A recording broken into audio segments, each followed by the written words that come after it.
Assalamualaikum warahmatullahi wabarakatuh. Salam Om Swastiastu, nama budaya, salam kebajikan bagi kita semua. Perkenalkan, nama saya Ikrimah Zulka Balkis. Saya dari kelas MN24D. Saya dari kelompok 1 Amazon akan mereview materi yang telah disampaikan pada saat pra dan puncak Eksma 1. Langsung saja ke materi yang pertama, yaitu membahas tentang etika. Apa sih etika itu? Etika itu adalah cabang filsafat yang mempelajari tentang normalis, bagaimana kita harus hidup dan bagaimana kita harus bertindak.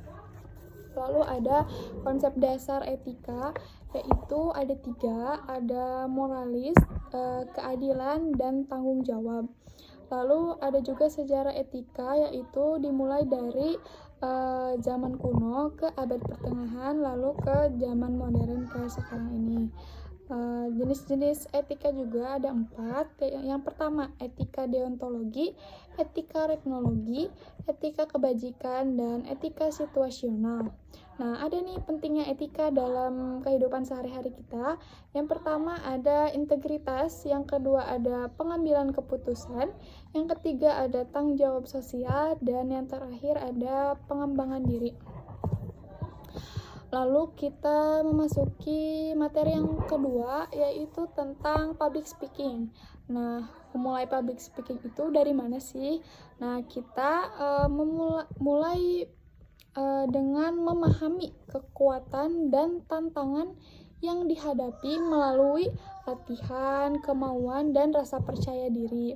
Nah, jadi kan kita harus mau untuk tampil di depan banyak orang, berbicara di depan banyak orang, dan tentu saja itu membutuhkan rasa kepercayaan diri.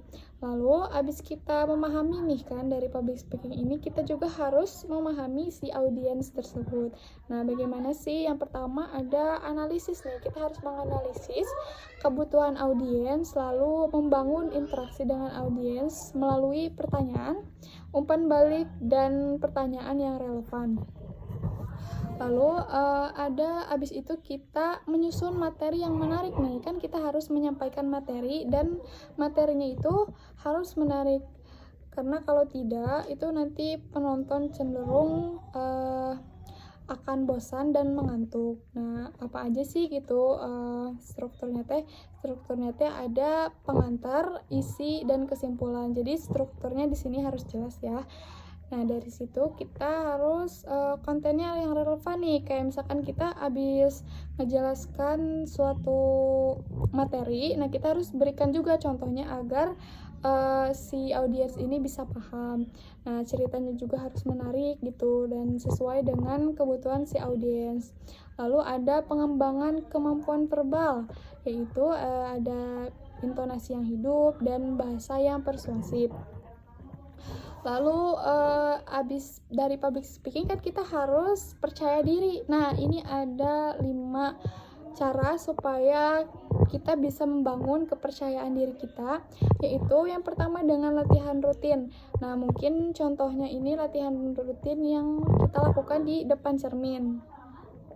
Lalu ada umpan balik positif, penugasan materi, kesadaran diri, dan semangat belajar ya, karena emang semangat belajar ini sangat penting, gak hanya dari public speaking. Lalu kita memasuki materi yang ketiga, yaitu tentang peluang karir yang disampaikan oleh Dr. Slamet Sutosno. Lalu dari peluang karir ini ada bidang pekerjaan yang relevan nih dengan jurusan kita, yaitu manajemen. Yang pertama ada keuangan, karena kan kita belajar akuntansi juga ya. Lalu ada sumber daya manusia, yang ketiga ada business development, terus yang terakhir ada pemasaran. Nah, ada profil lulusan S1 manajemen. Yang pertama kemampuan analisis. Nah, jadi kemampuan menganalisis data gitu kan, terus informasi untuk membuat keputusan yang tepat gitu kan. Nah, lalu ada yang kedua yaitu kemampuan berkomunikasi. Nah, ini kan sangat penting banget kan, kita harus bisa menyampaikan ide dan informasi dengan jelas dan persuasif ya. Lalu yang ketiga ada kemampuan berkolaborasi. Nah, berkolaborasi ini kita harus bekerja sama dengan tim untuk mencapai tujuan bersama. Nah, lalu yang keempat ada kemampuan beradaptasi, menyesuaikan diri dengan perubahan gitu. Lalu di sini lanjut kita ke materi yang keempat, yaitu ada GISEK. Singkatan dari G-nya itu Global Outlook, S-nya Simple Behavior, lalu E-nya ada etik, dan C-nya ada concurrent perusahaan, dan T-nya together. Lalu di sini ada 4 bidang dalam manajemen. Yang pertama ada P3IM.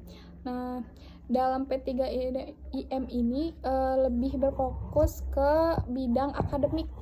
Nah, di P3IM ini memiliki 3 divisi.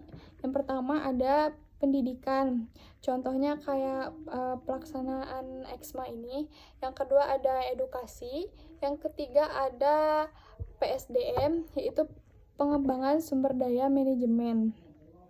Nah, kalau misalkan non akademiknya misal kayak futsal gitu kan, kayak gitu. Nah, lalu yang kedua ada PKO.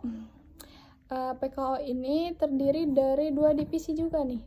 Yang pertama ada kaderisasi, yang kedua ada kesetarikan. Nah, kayak yang memegang alat-alatnya MSA gitu ya kalau misalkan untuk kesetarikan ini. Nah, kalau yang ketiga itu ada PLM. PLM ini memiliki 2 divisi juga sama seperti PKO tadi. Nah, di PLM ini ada dedukasi. Jadi dedukasi ini lebih ke logika. Yang kedua ada dedikasi. Nah, kalau misalkan dedikasi ini kita langsung terjun ke masyarakat. Yang terakhir, yang keempat itu ada MIKJ. MIKJ ini memiliki 3 divisi. 3 divisi yaitu media informasi, terus humas, dan manajemen bisnis. Mungkin sekian dari saya. Mohon maaf apabila banyak kekurangan dan kesalahan. Wabillahi taufiq wal hidayah. Wassalamualaikum warahmatullahi wabarakatuh.